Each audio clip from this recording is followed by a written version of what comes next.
Monsieur le président, madame la ministre, monsieur le ministre, mes chers collègues, c'est la première fois que je participe à un PLF et en particulier à la mission de gestion des finances publiques. Le sujet est assez vaste et je limiterai mon intervention à 3 sujets. Le premier, celui des retraites.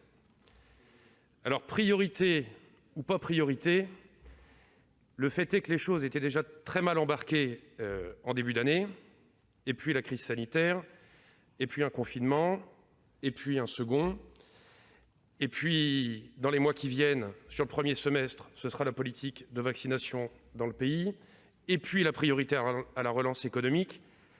Autant dire, et puis on sera à quelques mois des présidentielles au milieu d'année prochaine, autant dire que la réforme des retraites n'aura pas lieu. Et que cette réforme, elle fera donc partie du débat de la prochaine élection présidentielle.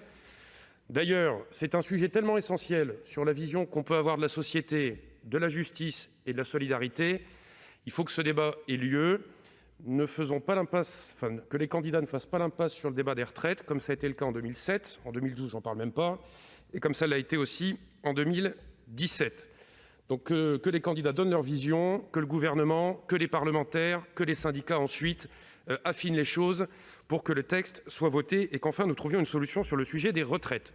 Sur les effectifs de la fonction publique, on est loin des engagements qui avaient été pris par le président de la République. Et si vous me le permettez, peut-être arrêtons de voir les choses de manière comptable et voyons-les à quoi peut demain servir l'État. Alors évidemment, il y a les missions régaliennes, il y a la justice, il y a la sécurité, il y a la santé, et après il y a tout le reste. Et comment est-ce qu'on baisse les effectifs de l'État ? Certainement en baissant la quantité de travail de l'État.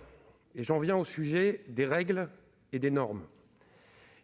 Alors j'y vais humblement sur le sujet de la simplification. Ça fait tellement longtemps qu'on en parle, mais peut-être faudrait-il avoir le courage de repartir de la page blanche.